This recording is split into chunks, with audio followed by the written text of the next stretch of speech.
نے جب تحقیق کی ہے تو حضرت عائشہ صدیقہ رضی اللہ تعالی عنہ کے قول کے مطابق یہ صورت بھی مکی ہے، مدنی نہیں ہے۔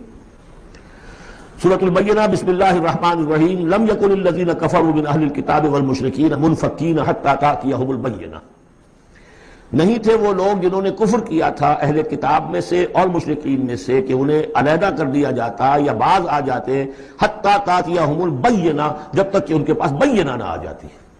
ظاہر بات ہے کہ وہ گمراہی میں مبتلا تھے، کوئی بین چیز آئے، کوئی واضح چیز آئے جس سے کہ ان کو محسوس ہو جائے، شعور ہو جائے کہ ہم گمراہی پر ہیں۔ اور یا اس کا مفہوم یہ ہے کہ جب تک بین ان کے اوپر بات نہ آ جائے اس وقت تک انہیں کاٹا نہیں جا سکتا، انہیں اپنے سے علیحدہ نہیں کیا جا سکتا۔ منفق جو ہے یہ دونوں طریقے سے معنی دے گا۔ اب قابل غور کیا بات ہے، وہ بینہ کیا ہے؟ رسول من اللہ یتلو صحفا مطہرۃ فیہا کتب قیمہ، ایک رسول اللہ کی جانب سے جو تلاوت کرتے ہیں پاکیزہ اوراق کی، اور وہ فیہا، ان اوراق میں کیا ہے؟ بڑی مضبوط کتابیں لکھی ہوئی ہیں، احکام ہیں اللہ کے۔ کتاب کا لفظ خاص طور پر میں بتاتا آیا ہوں آپ کو کہ یہ احکام شریعت کے لیے آتا ہے۔ فیہا کتب قیمہ، یہ ہے وہ چیز کہ جب اللہ کا رسول اللہ کی کتاب لے کر آ جائے تو یہ بینہ اب ہو گئی، اب بات واضح ہو گئی، اب کسی شک و شبہ کی گنجائش نہیں رہی۔ یہی سورہ طلاق میں ہم نے پڑھا تھا ذکرہ، قد انزلنا الیکم ذکرہ رسولا یتلو علیکم آیاتہ، تو یہ جو ہے رسول جب تلاوت کرتا ہے گویا کہ رسول اور کتاب مل کر بینہ بنے، اللہ کی کتاب اس کا معلم رسول مل کر بینہ بنے۔ اس اعتبار سے بینہ اور ذکرہ کی جو تعبیر ہوئی ہے اور اس کی ڈیفینیشن جو ہوئی ہے سورہ بینہ میں اور سورہ طلاق میں، وہ بہت اہم ہے۔ اب فرمایا وما تفرق الذین اوتوا الکتاب الا من بعد ما جاءتهم البینہ، یہ جن لوگوں کو کتاب دی گئی تھی انہوں نے جو پہلے بھی تفرقہ کیا ہے آپس میں، یہ جو بٹ گئے، یہ کوئی نصارہ بن گئے، کوئی یہودی بن گئے، پھر نصارہ میں نہ معلوم کتنے فرقے ہوئے اور یہودیوں میں کتنے فرقے ہوئے، یہ سارا تفرقہ ہوا کب؟ الا من بعد ما جاءتهم البینہ، مگر یہ کہ ان کے پاس بینہ آ چکی تھی، گویا کہ اس کے اب جرم کی وہ پورے طور پر اس کی سزا کے سزاوار ہو چکے۔ وما امروا، یہ آیت اس اعتبار سے بہت اہم ہے کہ دین کا پھر وہی خلاصہ جو ہم نے پڑھا تھا بہت ہی شد و بد کے ساتھ سورہ زمر میں، وہ پھر آ گیا۔ وما امروا الا لیعبدوا اللہ مخلصین لہ الدین حنفاء، اور انہیں حکم نہیں ہوا تھا مگر اس بات کا کہ بندگی کریں، پرستش کریں اللہ کی، لیکن اس کے لیے اپنی اطاعت کو خالص کرتے ہوئے۔ یہ نہیں کہ نماز تو اللہ کی پڑھ رہے ہیں لیکن یہ کہ اور کام اپنے نفس کی مرضی کے مطابق کر رہے ہیں، وہاں اللہ کے حکم کو ٹھکرا دیا ہے۔ کاروبار جو کر رہے ہیں وہ اور طریقوں سے کر رہے ہیں جو حرام ہے، یہ تو پھر بندگی نہ ہوئی۔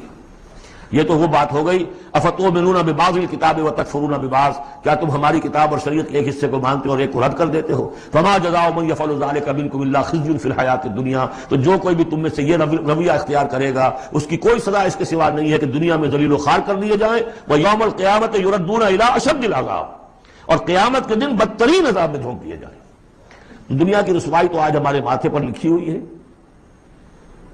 1.5 ارب انسان، 1.25 ارب تو کم سے کم ہے، 120-130 کروڑ سے کم نہیں آج مسلمان، عزت نام کی کوئی شے نہیں۔ عالمی معاملات میں بھی ہیو نو سے، کسٹمی پرست کے بھیا کیس تھی، ہماری پالیسیاں کہیں اور بنتی ہیں، کہیں اور سے ہمارے بجٹ کے لیے انسٹرکشن کہیں اور سے آتی ہیں، اور تو اور بات ہے۔ تو وما امروا الا لیعبدوا اللہ مخلصین لہ الدین حنفاء، یکسو ہو کر پوری زندگی اللہ کے قانون کے تحت ہوگی تو پھر عبادت قبول ہوگی، ورنہ یہ جو ہے کہ کچھ اللہ کو دو اور کچھ قیصر والا قیصر کو دو، خدا والا خدا کو دو، یہ اسلام میں قابل قبول نہیں۔ اب اس کے بعد فرمایا وَيُقِيمُ الصَّلَاةَ وَيُؤْتُوا الزَّكَاةَ، اس کے علاوہ وہ نماز قائم کریں، زکوٰۃ ادا کریں۔ بندگی اور شے ہو گئی، نماز اور زکوٰۃ علیحدہ شے ہو گئی۔ بندگی تو اطاعت ہے، زندگی آمد برائے بندگی، زندگی بے بندگی شرمندگی۔ اس بندگی کے حقوق کے تقاضوں کو پورا کرنے کے لیے نماز دی گئی آپ کو، تاکہ آپ یاد تو کرتے رہیں، اللہ کو یاد تو کرتے رہیں، تاکہ وہ جو عہد کیا ایاک نعبد و ایاک نستعین دن میں 5 مرتبہ تازہ ہو جائے۔ اس کو حفیظ نے کہا ہے کہ سرکشی نے کر دیے دھندلے نقیش بندگی، سرکشی نے کر دیے دھندلے نقوش بندگی، آؤ سجدے میں گریں لوح جبین تازہ کریں۔ یہ جو ہے اس کے اوپر دھندلے ہو گئے نقوش بندگی، نماز پڑھو تاکہ بندگی کا رس پھر اور چمک اٹھے۔ ایاک نعبد و ایاک نستعین کتنی مرتبہ دہراؤ گے سورہ فاتحہ کو ہر نماز میں تو تم اپنے عہد کو تازہ کر رہے ہو۔ اور زکوٰۃ دو، وذالک الدین القیمہ، یہی ہے سیدھا دین، ہمیشہ کا دین۔ ان الذین کفروا من اہل الکتاب والمشرکین، بے شک وہ لوگ جنہوں نے کفر کی روش اختیار کی، خواہ وہ اہل کتاب میں سے تھے یہود اور نصارہ، والمشرکین خواہ وہ مشرکین میں سے تھے، فی نار جہنم خالدین فیہا، وہ ہوں گے جہنم کی آگ میں، اس میں ہمیشہ ہمیشہ رہیں گے۔ اولئک ہم شر البریہ، یہ یقیناً بدترین خلائق ہے۔ ان الذین آمنوا وعملوا الصالحات، اس کے برعکس وہ لوگ جو ایمان لائے، جنہوں نے نیک عمل کیے، اولئک ہم خیر البریہ، یہ بہترین خلائق ہے۔ اللہم ربنا اجعلنا منہم، اللہ تعالی ہمیں ان میں شامل ہونے کی توفیق عطا فرمائے۔ جزاؤہم عند ربہم جنات عدن تجری من تحتہا الانہار خالدین فیہا ابدا، ان کا بدلہ ہوگا ان کے رب کے پاس وہ باغات، رہنے والے باغات، ریزیڈینشل گارڈنز، جن کے دامن میں ندیاں بہتی ہوں گی اور جس میں وہ رہیں گے ہمیشہ ہمیش ہمیشہ ہمیش۔ یہ مقام اور ایک سورہ تغابن جو ہم نے پڑھی تھی، اس وقت میں نے وہ بات کا تذکرہ نہیں کیا تھا، دو مقامات قرآن مجید کے ایسے ہیں جہاں جو سائملٹینیس کنٹراسٹ ہے وہ یہ ہے کہ جہنم کے لیے صرف خالدین فیہا آیا ہے اور جنت کے لیے خالدین فیہا ابدا، تو یقیناً کوئی نہ کوئی فرق ہے۔